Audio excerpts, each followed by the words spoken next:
There comes a point when chasing someone who keeps running doesn't make sense anymore. You see, an avoidant doesn't walk away because they don't care, they walk away because closeness feels dangerous. It threatens the control they believe keeps them safe, so they retreat. They create distance, silence, confusion, and you're left wondering what you did wrong. But here's the truth, it's not about you. It's about their fear of intimacy, the terror that being known, being seen, and being vulnerable might expose their deepest insecurities, and so they build walls, thick, quiet, invisible walls. Now, there's one sign, one specific moment, when an avoidant truly never comes back. It's when they stop defending those walls and start rebuilding their life without even looking back at you, when they no longer need to prove a point.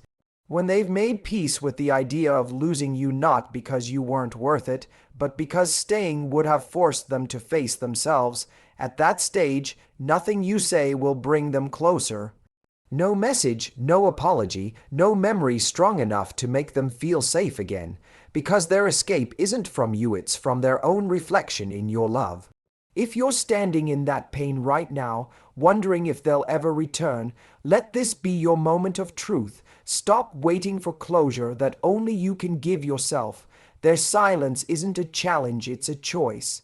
And your healing begins when you stop interpreting that silence as a test and start recognizing it as the end of a cycle. When someone truly values you, they don't disappear when things get deep. They lean in. They stay curious, they fight the discomfort because they know love is worth the effort. But when someone's avoidant nature overpowers their affection, they'll choose comfort over connection every single time. So don't chase them, don't try to make them see your worth, because the right person doesn't need convincing. Your peace is too precious to be spent decoding mixed signals. Let go with grace, heal in silence. Because sometimes the greatest act of love is letting someone go who never knew how to stay. And one day, when they realize what they lost, they'll remember you not as the one who begged, but as the one who walked away with self-respect still shining in their eyes. Their silence is not rejection, it's avoidance. When someone with an avoidant attachment pulls away, it often feels deeply personal. You replay conversations, analyze texts, and question every moment you shared, trying to find where you went wrong. But in reality, their silence says far more about their inner world than about your worth. Avoidants are wired to associate emotional closeness with danger. When love begins to feel too real, when intimacy begins to touch parts of them they've buried for years, they start to retreat. To them, silence is safety. It's a shield from the vulnerability that love demands.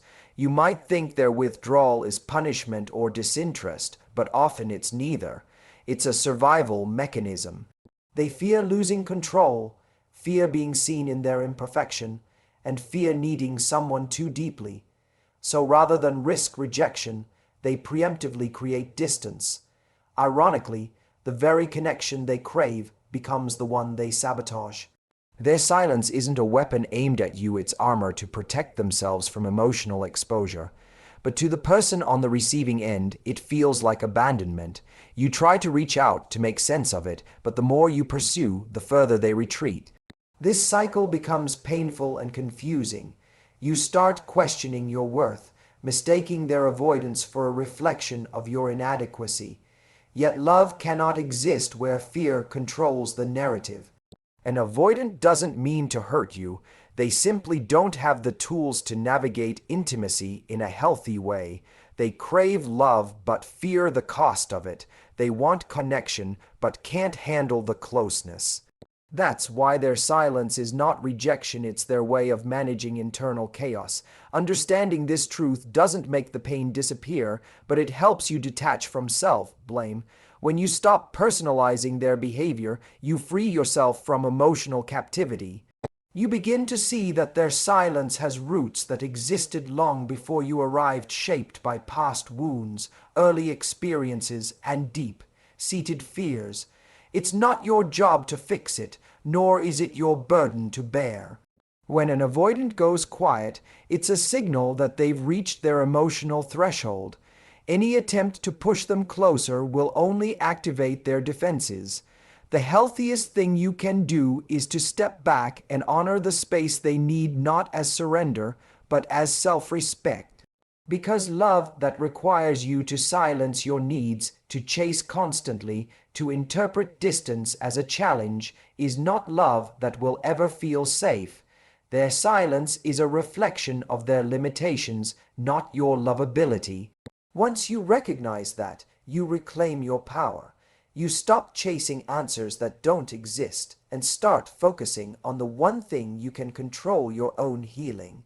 In time, you'll realize that silence can be a gift not of rejection, but of redirection towards someone who is emotionally ready to meet you where you stand.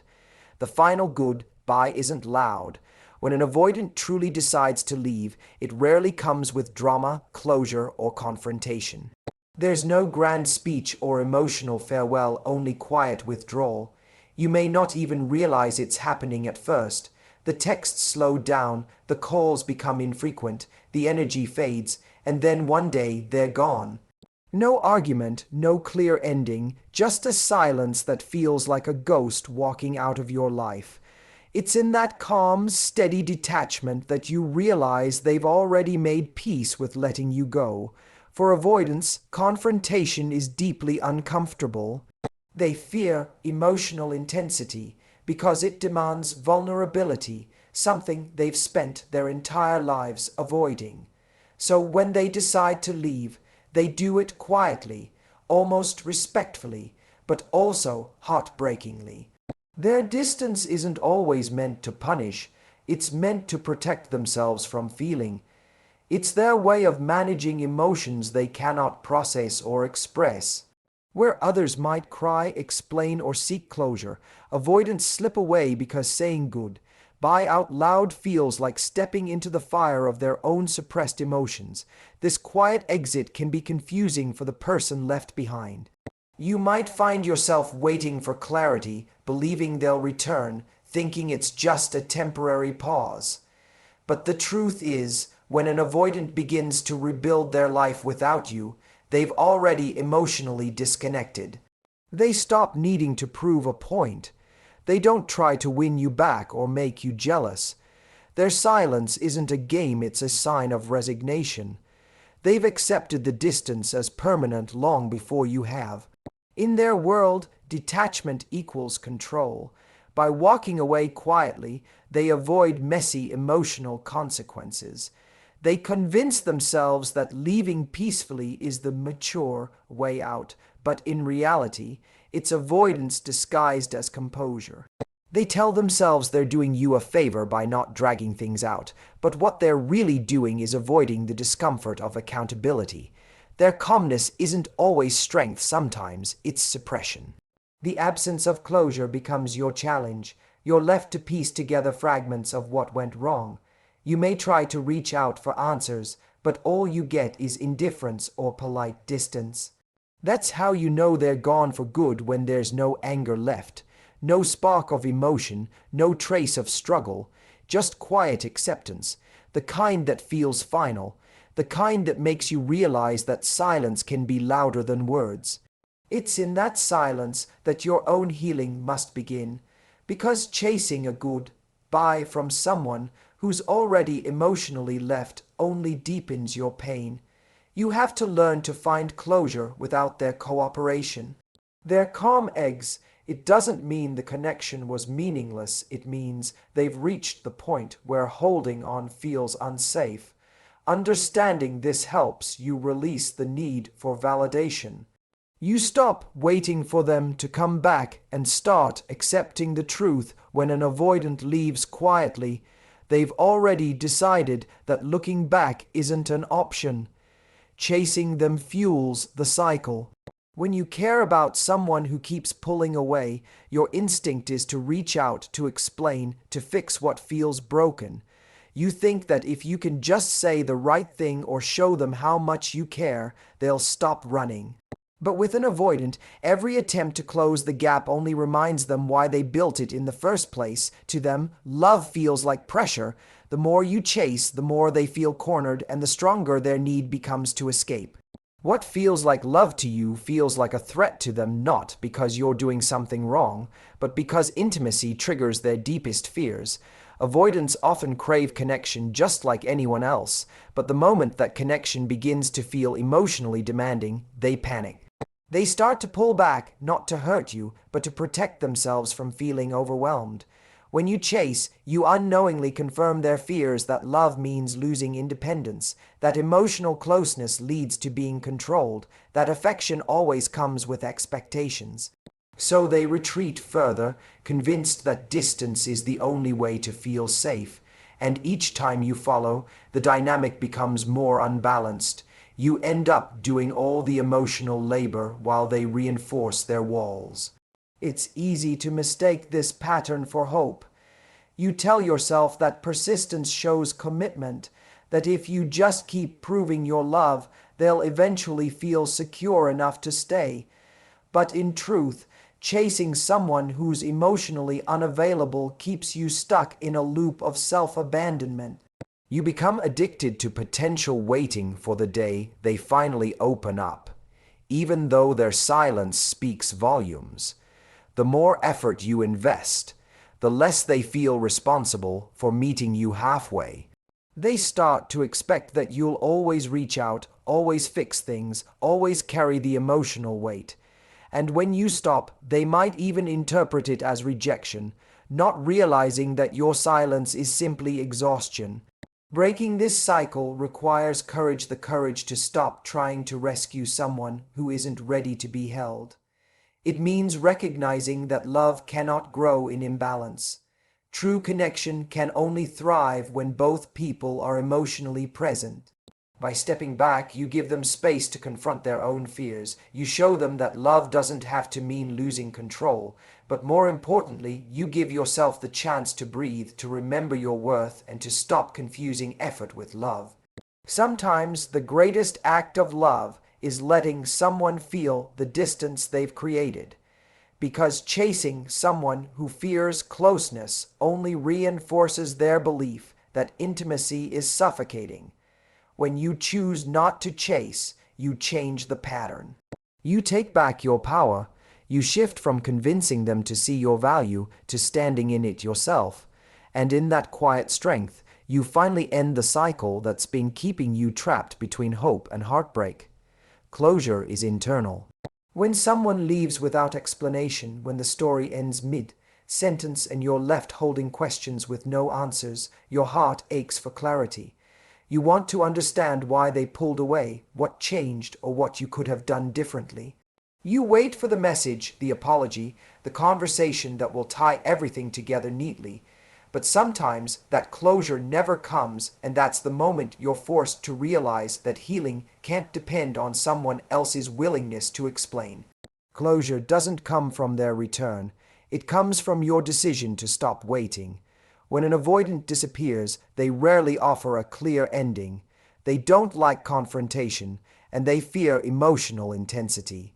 So rather than facing the discomfort of explaining their feelings, they slip away quietly. You're left with silence, and silence becomes a question you can't stop asking. But the truth is, closure isn't something they owe you. It's something you create when you accept that their inability to show up emotionally says everything you need to know. Their distance is your answer. Their silence is your truth.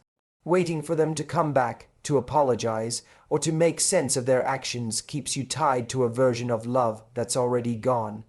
It traps you in a loop of what-ifs and maybes, while life quietly moves on without you. Real closure begins when you stop looking backward and start honoring what the experience taught you. It's not about understanding why they left, it's about understanding what their leaving revealed about you. Did you chase when you should have paused? Did you settle for less than reciprocity? Did you confuse attachment with love? These reflections are what transform pain into wisdom.